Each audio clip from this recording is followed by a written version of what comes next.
আওয়ামী লীগের কোনো নেতার সাথে দেখা হলে বলতো আপা তো আসলে কিছু করতে পারে না ওনার ছোট বোনের জন্য। কি মানে বোনের প্রতি কি মায়া, বোন চোর দেখে উনি কিছু করতে পারে না। আওয়ামী লীগের নেত্রী আমাদের বলতো, আপনাদের বলতো না? শুনেন নাই কখনো? বোন করে, আসলে উনি করে না। আমরা বিভিন্ন জায়গায় আড্ডায় শুনতাম শেখ হাসিনার ক্যাশিয়ার কি, রেহানার ক্যাশিয়ার কি, সালমান কার ক্যাশিয়ার, জয়ের টাকা কার মাধ্যমে যায়, পলক কার টাকা রাখে। শুনতেন না? শুনেন নাই? কেউ আছেন একজন শুনেন নাই? আছেন? একজনও আছেন যে শুনেন নাই? দুদক তো ছিল, উচ্চ আদালত তো ছিল, কোনো বিচার হয়েছে? কিচ্ছু হয় নাই বিচার। বিচার কার হতো? খালেদা জিয়ার বিচার। 3 কোটি টাকা একটা জায়গায় রেখেছে প্রক্রিয়াগত ভুলের জন্য, একটা টাকা সেখান থেকে কেউ আত্মসাৎ করে নাই। আত্মসাৎ মানে ভোগ করা, করেছিল। 3 কোটি টাকা ব্যাংকে থেকে 6 কোটি টাকা হয়েছে, ওই টাকা কেউ টাচ করে নাই। সেই জন্য 3 বারের সাবেক প্রধানমন্ত্রীকে 10 বছরের জেল দিয়ে দিয়েছে এই দেশের দুদক বিচার বিভাগ মিলে। আর সেই চোর প্রধানমন্ত্রী, যার পুরা পরিবার ছিল চোর, সে সারা দেশে বলে বেড়াত এতিমের টাকা নাকি খালেদা জিয়া আত্মসাৎ করেছে। এই চোরের মুখের সামনে কেউ কোনো কথা বলতে পারতো না। দুদক তার দাসে পরিণত হয়েছিল। শেখ হাসিনা পরিবারের ডাকাতির প্রমাণ পাওয়া যাচ্ছে। ওনারা ডাকাত ছিলেন, ওনারা স্রেফ ডাকাতি করেছেন এই দেশে বসে। সম্প্রতি বিদেশি একটা মিডিয়া সোর্সে বাংলাদেশের বিভিন্ন পত্রপত্রিকা নিউজ করেছে, সেটা নিয়ে কথা বলতে চাই। কিন্তু তার আগে একটা কথা একটু জরুরিভাবে বলা দরকার। মানে শেখ হাসিনাকে ফ্যাসিস্ট বলেন, শেখ হাসিনার শাসন আমলকে ফ্যাসিবাদ বলেন কেউ কেউ। আমি কন্টেস্ট করেছি। বিশেষ করে 2018 সালের পর থেকে এটা আপাদমস্তক একটা মাফিয়া গ্যাং, ক্রিমিনাল গ্যাং, যার কাজ হচ্ছে অর্গানাইজ ক্রাইমের মাধ্যমে এই স্টেটের ক্ষমতাকে ব্যবহার করে ডাকাতি করা। জাস্ট ডাকাতি করেছেন ওনারা, ওনারা ডাকাতের বেশি কিছু ছিলেন না।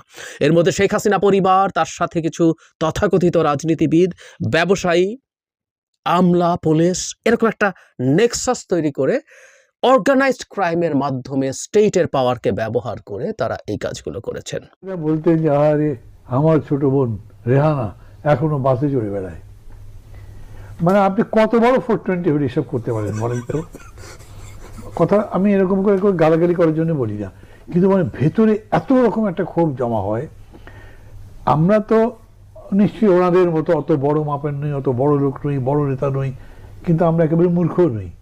ইংল্যান্ডে গেছি তো আমরা, ওখানে বাসগুলো কেমন চলে দেখেছি, বাসে কোন কোন লোক ওঠে সেটা জানি। বহু লোক আছে আপনার একটা সেফ জায়গাতে গাড়ি রেখে বাসেই চলাচল করে, মেট্রোতে চলাচল করে। এইটাকে উনি আমাদের বোঝাবার চেষ্টা করছেন কত দরিদ্র। আর টিউলিপ সিদ্দিক একবার এমপি হবার পরে মানে উনি একটা বিশ্ব জয় করেছেন, এরকম একটা প্রচার করা হয়েছে সারা বাংলাদেশ জুড়ে। এখন তিনি রূপপুর প্যান্টের টাকা চুরি করেছেন বলে অভিযোগ আসছে। ধিক্কার দিতে হয়। 4 বিলিয়ন পাউন্ড চিন্তা করে গত সরকার আমলে, অর্থাৎ শেখ হাসিনা সরকার আমলে ক্ষমতাসীনদের মধ্যে, ক্ষমতাধরদের মধ্যে সন্দেহজনক বিপুল অঙ্কের টাকা বিনিয়োগ হয়েছে যুক্তরাজ্যে। আমরা কারোর জন্য 300 বাড়ি, 400 বাড়ি এরকমের কথা শুনেছি, 6000 কোটি টাকার বেশি সম্পত্তির কথা শুনছি। এই সম্পত্তির বিষয়ে এখন আপনারা কি করবেন? মানে আপনি টেলিগ্রাফের উদাহরণ দিয়েছেন, আমার প্রিয় পত্রিকা ইংল্যান্ডের গার্ডিয়ান কিন্তু লিখেছে মানে মানে শেখ হাসিনার সহযোগীরা যুক্তরাজ্যে, আপনি নিশ্চয়ই জানেন, বিলাসবহুল সম্পত্তি কেনার পেছনে কোটি কোটি টাকা ব্যয় করেছেন। আপনি কয়েকটা জিনিস খেয়াল করুন। এক, যে নিঃসন্দেহে এই 6000 কোটি হলো টিপ অফ দি আইসবার্গ। আরো অনেক বেশি আছে যেগুলো এখন আনরিপোর্টেড। 2, প্রতিটি পেমেন্ট আপনি খেয়াল করুন, হয় ভার্জিন আইল্যান্ডস অথবা আইল অফ ম্যান হয়ে এসেছে টাকাগুলি। অর্থাৎ খুব পরিষ্কার ভাবে এগুলো কালো টাকা, কোনো সন্দেহ নেই। এই 2টা চ্যানেলে কালো টাকা আসে। এবং আমি জানি না এখন ব্রিটেন এর মতো পুরনো ডেমোক্রেসি, ব্রিটেনের মতো এরকম গণতন্ত্র, ট্রান্সপারেন্সি ইত্যাদির প্রবক্তারা, তারা এটা কি করে অ্যালাউ করছেন। কারণ এটা খুব পরিষ্কার যে বাংলাদেশ থেকে এভাবে টাকা পাচারের, টাকা নিয়ে যাওয়ার কোনো ধরনের আইনগত ব্যবস্থা নেই। এবং এই যে মানুষগুলি, তারা যতই দেখাক যে তারা বাইরে ব্যবসা করেছে, এটা তো অনস্বীকার্য যে টাকাগুলো বাংলাদেশের। তারা দেখিয়েছে বিভিন্নভাবে যে আমি তো অমুকখানে উপার্জন করেছি, অমুকখানে। তারা যদি চেক করে দেখবে যে ওখানে তাদের কোনো আয় নেই, সব আয় এসেছে বাংলাদেশ। কাজেই এটা খুব স্পষ্ট, ব্রিটেনে প্রচুর টাকা যাচ্ছে, এতে কোনো সন্দেহের সুযোগ নেই। আর অন্যান্য জায়গাতেও গেছে, দুবাইয়ে গেছে, সিঙ্গাপুরে গেছে। আমরা সবখানে, আমি ব্রিটিশদের সাথে যখন কথা বলেছি তখনও বলেছি যে এটা একটা ইস্যু এবং আমরা চাই যে ব্রিটেন আমাদেরকে এ ব্যাপারে সহায়তা করুক। কারণ আমরা জানি যে 100% টাকা কোনোদিন ফেরত আসবে না, কিন্তু টাকা ফেরত আসে, সিজ করা যায় এবং ফেরত আনা যায়। এটা প্রতিষ্ঠিত হলে পরবর্তীতে যারা সুযোগ পাবে মানে ইয়ে করার, দুর্নীতি করার, তারা সাবধান হবে অথবা তারা নিবৃত্ত হবে।